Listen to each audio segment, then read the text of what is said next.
Donc aujourd'hui on va créer un porte-manteau fait d'éléments détournés tels que des loquets de volets qui sont chinés, une petite grille en fer, une boîte à bouteilles de vin, le tout fixé sur un contreplaqué.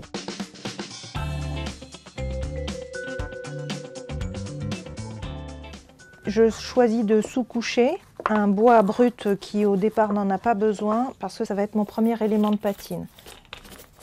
Je ne cherche pas à avoir une couvrance très homogène, mais j'ai surtout aussi besoin d'avoir un petit peu de matière. Voilà. Il y a des surépaisseurs ici, ici il y a du manque et c'est exactement ce que je cherche.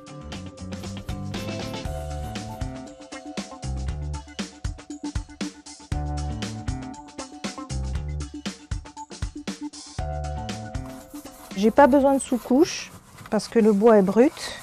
Donc c'est un rappel de teinte que je veux avec la patine qu'il y aura sur la plaque de fond.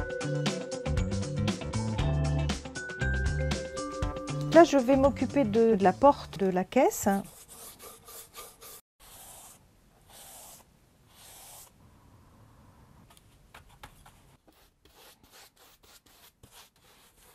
Ce que je cherche à faire, c'est juste apporter de la couleur pour l'instant.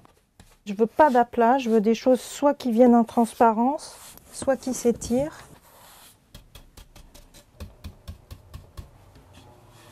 Il y a des endroits où on aperçoit encore et le bois et la sous-couche, des endroits où il y a plus de matière colorée, c'est tout à fait volontaire. Donc là je vais m'occuper de cirer les extérieurs de la boîte dans une teinte assez foncée, de manière à donner au tout un esprit récup.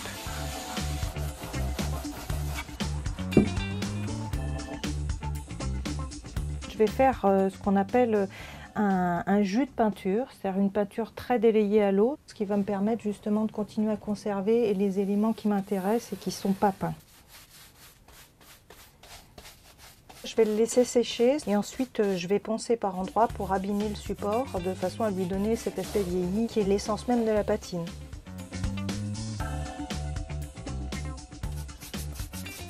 Je commence à l'appliquer en fait avec des couches fines que j'étale. Je reviendrai après sur certains endroits.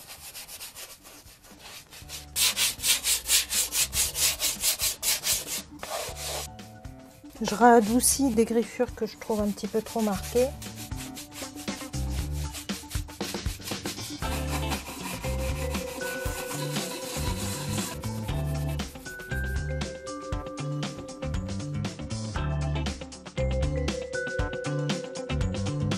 Je vais installer le petit bouton sur la porte.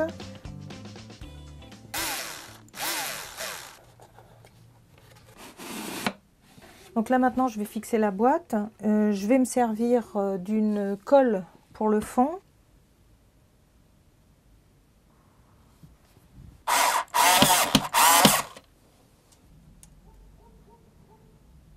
C'est bon.